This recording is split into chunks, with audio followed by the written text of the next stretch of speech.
Value zone hyper mart Nandamuri Balakrishna గారిచే November 28న నాచారంలో గొప్ప ప్రారంభం. నమస్కారం స్వామి. నమస్తే. సో బేసిక్గా అంటే త్రాటక్ మెడిటేషన్లో కనుక మనం ఒక లెవెల్లోకి వెళ్ళిపోతే మనకి థర్డ్ ఐ ఓపెనింగ్ అనేది జరుగుతుంది అని చెప్తూ ఉంటారు. ఈ థర్డ్ ఐ ఎందుకు ఓపెనింగ్ అంటే బేసిక్గా మన థర్డ్ ఐ ఓపెనింగ్ అయినప్పుడు మన థాట్స్ కావచ్చు, మన ఫోకస్ కావచ్చు, మన కాన్సన్ట్రేషన్ ఇవన్నీ మన కంట్రోల్లో ఉంటాయి అని చెప్తూ ఉన్నారు. అసలు థర్డ్ ఐ ఏ విధంగా ఓపెన్ అవుతుందంటారు సార్? దాని వెనకాల ఉన్న లాజిక్ ఏంటి, సైన్స్ ఏంటి, ఎలా సార్? ఎంత మార్కెట్లో కన్ఫ్యూజన్ అయిపోయిందంటే ఏవేవో కొత్త కొత్త పదాలు కొత్తగా చెప్తూ ఇవన్నీ నిజంగా ఉన్నాయేమో అనిపించే భ్రమ క్రియేట్ చేస్తూ లేనిపోనివన్నీ యాడ్ చేసుకుంటూ వెళ్ళారు. థర్డ్ ఐ యాక్టివేషన్ ఉందా అంటే ఇక్కడ ఇంకో కన్ను ఉంటుందేమో శివుడిలాగా అని ఇమాజిన్ చేసుకోవడం స్టార్ట్ చేశారు. సో నేనంటాను, ఎవరి ఇమాజినేషన్లో వాళ్ళు ఏది కావాలో అది ఇమాజిన్ చేసుకోవచ్చు, రాయొచ్చు. ఎప్పుడైనా ఇలాంటి విషయాల మీద గట్టిగా పట్టుకుని ఆలోచించారా? గట్టిగా అవునా, నిజంగా అలా నా లోపల థర్డ్ ఐ ఉంటుందా, మూడో కన్ను తెరుచుకునే ఛాన్స్ ఉంటుందా అని ఆలోచిస్తే మనకు తెలియకుండానే మన కళ్ళ ముందుకి ఎన్నో రకాల విషయాలు వస్తాయి.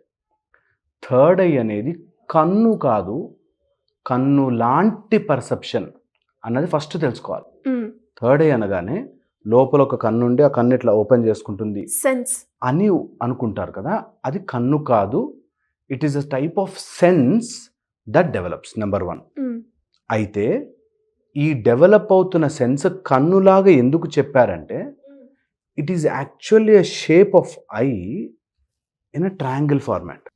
ఒక యూనివర్సల్ కన్ను నీకు తెలుస్తూ ఉంటుంది అని చెప్పడం దాని ఉద్దేశం. ఒక ఐ నీ లోపలే ఒక దొంగతనం చేసేవాడికి, మంచి చేసేవాడికి, చెడు చేసేవాడికి అందరికీ ఓ లోపల ఒకటి తెలుస్తుంది. ఇది తెరుచుకోవడం, థర్డ్ ఐ యాక్టివేట్ అయి తెరుచుకోవడం అంటే అదేదో లోపల పడుకుని నిద్రపోతుంటుంది, నువ్వు యాక్టివేట్ చేయాలి అని అనుకోవడం ఈజ్ అ సెకండ్ మిస్టేక్. నాకు లేదండి, నాకు తెలియట్లేదండి అని చెప్తారు. తెలుస్తుంది, కాకపోతే నువ్వు చాలా అడ్డు పెట్టావు. ఇప్పుడు ఎలా అయితే మనకి క్లియర్ చేసుకోవచ్చు, ఇప్పుడు ఎలా అయితే మన అపార్ట్మెంట్లలో ఉండి ఉండి ఉండి సన్లైట్కి దూరం అయ్యామో, అలాగ సో మెనీ లేయర్లుగా ఫ్లోర్లు కట్టేసి మన ఆ జ్యోతిని, మన లోపల ఉండే ఆ వెలుగుని చూడలేకపోతున్నాం.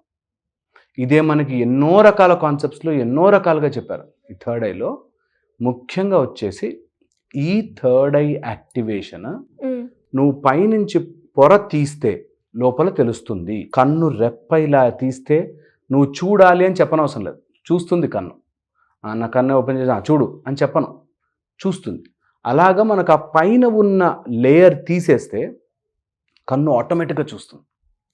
నీ లోపల అది చూడాలి అంటే కొన్ని లేయర్ బై లేయర్ కరెక్షన్ చేసుకుంటూ రావాలి. ఇది ఫస్ట్. సెకండ్ వచ్చేసి ఎక్కడ ఉంది, మనం స్టెప్ బై స్టెప్ వెళ్దాం. ఒక అడ్రస్ చెప్పినట్టుగా స్టెప్ బై స్టెప్ వెళ్దాం. ఎలా ఉంటుంది అన్నది ఫస్ట్ చెప్పాం. ఓకే, అంటే నీ లోపల ఒక సెన్స్, ఒక నిద్రపోతున్న సెన్స్ లాంటిది అనుకున్నది, అది మెలుకునే ఉంది, నువ్వేదో కప్పావు. సో ఇది ఫస్ట్ థింగ్. సెకండ్ వచ్చేసి ఎక్కడ ఉంది, థర్డ్ ఐ ఉంటే ఎక్కడ తెలుస్తుంది నాకు అని. ఈ థర్డ్ ఐ అనే పర్సెప్షన్ జనరల్గా క్లినికల్గా చూసుకుంటే మనకి ఫిజికల్ బాడీలో ఉండదు. These are all ethereal bodies are ఒక టైప్ ఆఫ్ సూక్ష్మ శరీరం అంటారు. ఈ సూక్ష్మ శరీరంలో ఒక లేయర్లో ఆ పర్సెప్షన్ ఉంటుంది. ఓకే, ఈ పర్సెప్షన్ మనకి ఫిజికల్గా ఏది సూక్ష్మ శరీరంలో ఉన్నా ఫిజికల్ మేనిఫెస్ట్ లేకపోతే అవ్వదు. కరెంట్ ఎంత ఉన్నా నీకు ఫ్యానో బల్బో పెట్టకపోతే మేనిఫెస్టేషన్ లేనప్పుడు కరెంట్తో పని లేదు నీకు. అట్లాగే నీకు ఫిజికల్ రూపంలోకి వస్తే తప్ప నీ సూక్ష్మ జగత్తులో ఏదున్నా యూజ్లెస్. అందుకోసం నీకు ఫిజికల్ ఫామ్లోకి రావాలి అంటే ఈ ఎథీరియల్ వరల్డ్లో ఉండే ఆ రూల్స్ అండ్ రెగ్యులేషన్స్ తెలుసుకోవాలి. ఓకే, సో ఇప్పుడు ఎక్కడ ఉంది అన్నది మనకి ఫిజికల్గా చూసుకుంటే పొజిషనల్లీ మనకి కరెక్ట్గా ఇక్కడ ఒక వేలు పెట్టి వెనక్కి మధ్యలోకి గీసుకెళ్తే ఈ ఎగ్జాక్ట్ డౌన్లో ఉంటుంది, కరెక్ట్గా వర్టెక్స్ ఆఫ్ యూర్ డౌన్. ఇది చాలామంది నాలుక వెనకకి పెట్టి back as much as possible back పెట్టి అక్కడ ఉండే సాఫ్ట్ ప్యాలెట్ని పైకి గుచ్చుతారు. ఓకే, కేచరి అంటారు, అట్లా చాలా ముద్రలు ఉన్నాయి. ఇప్పుడు అంత బ్రాడ్ చేస్తారు, ఆ వెనక నుంచి కూడా పుష్ చేస్తుంటాం. ఓకే, సో అలాగా నీకు ఈ సెంటర్ ఆఫ్ దట్ ఉంటుంది. ఈ ఏరియాలో మనకి ఫిజికల్గా లొకేట్ చేసుకుంటే పీనియల్ గ్లాండ్. దాని ఫంక్షన్ ఇంతవరకు పూర్తిగా ఎనటామికల్గా తెలియదు, బట్ కొంతమందికి పీనియల్ గ్లాండ్ అని చెప్తారు. ఈ పీనియల్ గ్లాండ్ అంతా కూడా మనకి నిద్రకి కానీ లేకపోతే ఒక టైప్ ఆఫ్ సెన్సేషన్కి కానీ యూజ్ అవుతుంది. ఓకే, ఎప్పుడైతే ఈ లొకేషన్ తెలిసిందో నీకు ఇమ్మీడియట్గా ఇన్ ద ఫిజికల్ బాడీ మనకి ఇక్కడ ఉంది అని తెలియగానే మనకి ఓన్లీ కళ్ళు అంతవరకే వెళ్ళగలవు, కళ్ళు వెనక్కి వెళ్ళలేవు. If you observe your eyes cannot go back. అందుకని నీ కళ్ళు ఈ మధ్యలోకి you can focus it inside and సెంటర్లోకి ఫోకస్ చేయడానికి ట్రై చేయొచ్చు. వేర్ దట్ ఈజ్ ఎప్పుడైతే ఈ ట్రయాంగిల్ ఇలా మ్యాచ్ అవుతుందో నీ థాట్ ఆగుతుంది. ట్రై చేసి చూడు, కళ్ళు ఇలా పైన ఫోకస్ పెట్టి దాన్ని ఆలోచించడానికి ట్రై చేయి. చాలా ఎక్కువసేపు నించోదు ఆలోచన, ఆగిపోతుంది. దాని మీద కాన్సన్ట్రేషన్ వెళ్తుంది. If you want to hold it there are you want to hold your tongue back, నీ టంగ్ వెనక్కి పెట్టి కళ్ళు అట్లా హోల్డ్ చేస్తే ఆగుతుంది. This is the point. ఇలాంటి ఆలోచనలే వాట్ ఎవర్. ఇప్పుడు నీకు థర్డ్ ఐ ఉంది అని చెప్పగానే అందరూ సైంటిస్టులుగా మారిపోవాలి, అందరూ ట్రై చేయాలి. ఓకే, నిజంగా ఉందా, నేను ట్రై చేస్తా అని కూర్చోగలగాలి, సాధన చేయగలగాలి. అప్పుడు మనం చెప్పేది ఓహో వీళ్ళు ఎన్ని రోజులు మనకి పుస్తకాలలో స్క్రిప్చర్స్లో ఋషులు మునులు చెప్పేది ఇదా, నేను అన్ని సినిమాల్లో చూసి ఇట్లా కళ్ళు తెరవగానే ఇట్లా మంట వచ్చే కాలిపోతారు, ఈ టైప్లో ఊహించుకున్నానే, ఇది కాదా అని రియాలిటీ తెలుస్తుంది. ఇవి ఒక్కసారి ఎక్స్పీరియన్షియల్లోకి వచ్చాక వదలమన్నా వదలం. And second third point is ఎవరిని కన్విన్స్ కూడా చేయం. మీకు ఒక వింత విషయం ఏంటంటే ఒకసారి ఈ ఎక్స్పీరియన్స్ రుచి చూశాక you don't want to go anywhere. ఇప్పుడు చాలామంది ఆశ్రమాల్లో బానిసల్లాగా ఉండిపోతున్నారు, ఆశ్రమాల్లోకి వెళ్ళిపోతున్నారు అని ఎట్లా అంటారు తెలుసా? వాళ్ళు ఒక్కసారి ఇది టేస్ట్ చేశాక they will not go anywhere. అదంతే, అదొక టైప్ ఆఫ్ భలే ఫీలింగ్. ఓకే, సో ఇది సెకండ్. దాని పొజిషనల్లీ ఎక్కడుంది అనడానికి పొజిషనల్లీ ఈ ఏరియాలో చెప్తాం. ఓకే, దీనితోనే అక్కడే ఆప్టిక్ ఖయాస్మా అని మన కన్నుగుడ్డుకి రావాల్సిన దాని యొక్క చిన్న నర్వస్ టిష్యూ ఉంటుంది. ఆ టిష్యూ కూడా అదే ఏరియాలో ఉండడం వల్ల, దానికి సేమ్ ప్యారలల్గా ఉండడం వల్ల చూపులాగా కనిపిస్తున్నాం, తెలుస్తుంది. అంటే కొన్నిసార్లు ఇట్ ఈస్ అ జస్ట్ అట్లా భూత భవిష్యత్ వర్తమానాలు ఇట్లా డోర్ ఓపెన్ చేసుకున్నట్టు ఓపెన్ చేస్తాం. అంటే ఏం జరిగిపోతుందో మొత్తం తెలుసు, ఏం జరుగుతుంది, ఏం జరగబోతుంది, ఎలా జరగబోతుంది అన్నీ తెలిసిపోతాయి. Because time will become a dimension.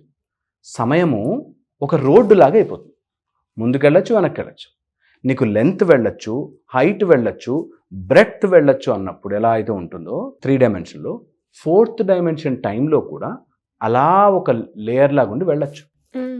It is possible when you can go with that speed. It is possible, నువ్వు ఎక్కడైనా ఉండొచ్చు. కళ్ళు మూసుకొని ఒక్కసారి నేను ప్యారిస్ అనగానే, ఐఫిల్ టవర్ అనగానే నీ మైండ్ వెళ్ళిపోయింది అక్కడికి, మనోవేగం. అలాగా you can travel that in your mind. Okay, ఒకసారి ఈ థర్డ్ ఐ ఓపెన్ అయితే you just can travel anywhere. భూత భవిష్యత్ వర్తమానకాలు ఇట్లా తెలిసిపోతాయి. దీన్ని ఏం చేశారు, అరే భలే ఉందే కాన్సెప్ట్ అని సినిమాల్లో చూపించినట్టు ఇప్పుడు ఐ సినిమాలో ఎట్లా అయిపోయినట్టు చూపిస్తారా, అట్లా డైరెక్టర్లు సినిమా వాడు కొద్దిగా ఫ్యాంటసైజ్ చేస్తారు సినిమా బారాడానికి. బట్ రియాలిటీలో ఏమవుతుందంటే ఒకసారి ఇలాంటి సెన్స్ రావాలి అంటే చాలా లేయర్లు దాటి రావాలి. ఓకే, అంటే అక్కడి వరకు రావాలి అని అనుకుంటారు సార్. యా, అంటే వాళ్ళు చేసే మిస్టేక్స్ ఏంటి, ఎలా చేయొచ్చు అంటారు? యా, సో ఇక్కడ దాకా తెలిసాక నాకు నిజంగా తెలుసుకోవాలనుంది, ఆ పవర్ ఏదైనా ఉందో తెలుసుకోవాలనుంది అనగానే ఫస్ట్ థింగ్ వచ్చేది కన్ఫ్యూజన్. ఫస్ట్ ఈ పొర మీద మనం వేసుకునే ఫస్ట్ బట్ట ఏదైనా ఉంటే అంటే అది కన్ఫ్యూజన్. ఎక్కడ చేయాలి, ఎందుకు చేయాలి, ఎలా చేయాలి, ఇది వచ్చేస్తుంది. Your body will keep on doubting things. అది నాకు వస్తుందా, అవుతుందా, ఇది సూపర్ఫిషియల్.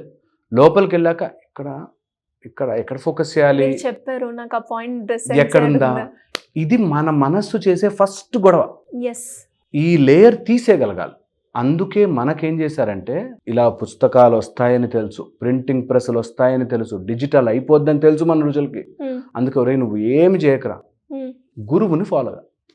గురువు ఇట్లా పరిగెట్టుకుంటే ఇలా కూర్చో అన్నాడంటే కూర్చోవాలి కంపల్సరీ. అలా గనక గురువుని ఫాలో అవ్వగలిగితే గురువు చెప్పిన మార్గం వినగలిగితే నీకు ఆటోమేటిక్గా ఇవి తెరుచుకుంటాయి. Because they are all transcendental ethereal planes కాబట్టి. ఓకే, సో ఎథీరియల్ ప్లేన్స్లోకి వెళ్తే తెలుస్తాయి. నెంబర్ 1. సో గురువు అనగానే ఇప్పుడు గురువులకి పొగరొచ్చేస్తుంది. నేను చెప్తేనే నా శిష్యుడు వింటాడు, వీడు నా శిష్యుడు అని స్టార్ట్ అయిపోతుంది. ఎవడు శిష్యులు కాదు, ఆ టైంకి అలా అవుతాడు. అప్పటిదాకా బావా బావా అని ఉన్న కృష్ణుడు ఆ టైంకి గురువు అయ్యాడు. Okay, so very very important. గురువు అలా ప్రత్యక్షం అవుతాడు. గురువు కావాల్సినప్పుడు ప్రత్యక్షం అవుతాడు ఈజ్ నెంబర్ 1. ఓకే, సెకండ్ వచ్చేసి ఒక గురువుని పట్టుకొని ఒక మార్గం వెతుక్కోవడం. First confusion clearance. ఓకే, గురువుని పట్టుకున్నాక గురువుని అసెస్ చేయదు. ఫస్టే ముందే అసెస్మెంట్లు టెస్ట్లు అన్నీ చేసేసుకుని ఓసారి గురువు వచ్చేసాక కన్ఫ్యూజన్ క్లియర్. గురువు ఏం చెప్తే అది నెంబర్ 1. ఆ గురువు ముందే ఏరుకోండి, ఇది మంచి గురువా కాదా, ఎలా ఉన్నాడు, ఏం చేస్తున్నాడు అన్ని చూసేసుకుని ఒకసారి గురువు అని ఫిక్స్ అయిపోయాక ఇంకా గురువు మీద డౌట్ ఉండకూడదు. ఒకవేళ if you want to travel in the spiritual world, నేను ఇది ఫిజికల్ వరల్డ్కి చెప్పట్లేదు, డొనేషన్లు తీసుకుని లేకపోతే డబ్బులు తీసుకోవడం అలా గురువు అని చెప్పాలి. నిజంగా ఎక్స్పీరియన్స్ చెయ్యాలి అంటే మీకు అంత ఓపిక ఉంటే ఇది. ఓకే, ఫస్ట్ గురువు. సెకండ్ వచ్చేసి ఒకవేళ గురువు మీకు ఆ మార్గంలో చూపిస్తే గురువు చెప్పిన పద్ధతిని లాంగ్ టర్మ్ ఫాలో అవ్వగలగాలి. ఇందులో మెయిన్ ప్రాబ్లం సెకండ్ది వచ్చేది కన్సిస్టెన్సీ. ఒక రోజు చేస్తే 3 రోజులు మానేస్తాం. యాక్చువల్గా అండి మనకి నేను ఒక ఇది యాక్చువల్గా జరిగిన ఫిలాసఫీ, ఇది యాక్చువల్గా జరిగిన థియరీ. ఒక అతనికి బ్రహ్మ విద్య చెప్తాము అని చెప్పాం. ఓకే, ఆయన మా డ్రైవర్ రాలేదండి ఈరోజు అందుకే రాలేమో. ఏంటి బ్రహ్మ విద్య, నీకు బ్రహ్మ విద్య వచ్చేస్తుందిరా అంటే డ్రైవర్ రాలేదు, ఆటో పని చేయలేదు, మెకానిక్ రాలేదు, ఈ టైప్లో కారణాలు చెప్తూ బతికేస్తారు చాలామంది. అవన్నీ జరిగిపోతూ బ్రహ్మ విద్య 1 షార్ట్ వీడియోలో చెప్పేసేయాలి. చాలామంది మూర్ఖత్వంలో ఇలా బ్రతుకుతారు. దట్ ఒక్క వీడియోలో అదేదో చెప్పేస్తే ఇదేదో అయిపోతే నాకు అలా తెలిసిపోయి నేను గాల్లో ఎగిరిపోతానని ఊహించుకుంటుంటారు. అవి it will take lot of effort and time, చాలా టైం పడుతుంది. సో దీనికి స్టెప్ బై స్టెప్ ఒకవేళ మీరు గురువుల్ని స్వామీజీల్ని నాలాంటి వాళ్ళు చెప్పేవాళ్ళు నమ్మకపోతే it is now available in books. మెల్లగా ఒక ప్రాసెస్లో వెళ్ళండి. It will take time. మెల్లమెల్లగా అక్యుములేట్ చేసుకోండి, అవుతుంది. అది కూడా పాసిబుల్. ఓకే, అందరికంటే గురువు పరమాత్మే, అన్నిటికంటే గురువు, అంతకంటే గురువు నీ ఆత్మే, నీ పరమ గురువు. So you can do it on your own also. Okay, so ఇలాగ చేసి second is that layer, that confusion. తర్వాత పర్సిస్టెన్సీ లేకపోవడం, రెగ్యులర్గా చేయలేకపోవడం. ఒకవేళ అవి చేసి ఆ రెగ్యులర్గా చేయగలిగితే అరిషడ్ వర్గాలు అంటారు, కామ క్రోధ లోభ మోహ మదమాత్సర్యాలు తీసుకోవడం, ఇవి గనక చేయగలిగితే నీకు ఫస్ట్ గ్లిమ్స్ వచ్చే ఛాన్స్ ఉంటుంది. ఆ గ్లిమ్స్ రావడానికి నీకు ఇవన్నిటిని బందీ పెట్టి త్రాటక అలాంటి మెడిటేషన్లు ట్రై చేస్తే ఐ థింక్ థర్డ్ అయ్యేదానికి చాలా చాలా ఉపయోగపడుతుంది. So very important. ఇక్కడ మనం ఈ వీడియోని ఇక్కడ ఎండ్ చేస్తూ మనం చెప్పుకోవాల్సింది ఏంటంటే 3వ కన్ను ఆర్ థర్డ్ ఐ యాక్టివేషన్ చాలా ఈజీ. ఓన్లీ థింగ్ అడ్డు తొలగించాలి. ఈ అడ్డు తొలగిస్తే క్లియర్గా తెలుస్తుంది. థంబ్నెయిల్ ఏదున్నా ఒక వీడియోలో అన్నీ చెప్పలేము కాబట్టి మెల్లమెల్లగా స్టెప్ బై స్టెప్ ఎవరైనా నిజంగా జెన్యూన్గా ఫాలో అయ్యి తెలుసుకుందాము అనుకునే వాళ్ళకి నిజంగా వీడియో సిరీస్ ద్వారా మంచి అవగాహన అయితే వచ్చే ప్రయత్నం చేద్దాం. డెఫినెట్గా సార్, గ్రేట్ నాలెడ్జ్ సార్. నిజంగానే చాలా మందికి కూడా అంటే ఒక రైట్ ఇన్ఫర్మేషన్, ఒక రైట్ గైడెన్స్ ఉంటే ఖచ్చితంగా ఫాలో అయ్యే వాళ్ళు చాలా ఉన్నారు. బికాస్ మైన్యూట్ థింగ్స్ అయినా కానీ చాలా క్లియర్గా అర్థమయ్యే విధానంగా చెప్పేవాళ్ళు ఎవరైనా ఉంటే బాగుండు అన్న పర్సెప్షన్లో చాలామంది ఉన్నారు. దాని గురించి చూస్తుంటే యాజ్ యూజువల్ గూగుల్లో కొట్టినా, ఇన్స్టాలో కొట్టినా, ఎక్కడ చూసినా మనకి లాట్స్ ఆఫ్ వీడియోస్ అయితే వస్తున్నాయి. బట్ ఏది నమ్మాలి, ఏది కరెక్ట్ అన్న దాంట్లోనే ఆగిపోతూ ఉన్నారు. Anyways, great knowledge. Thank you so much. Thank you.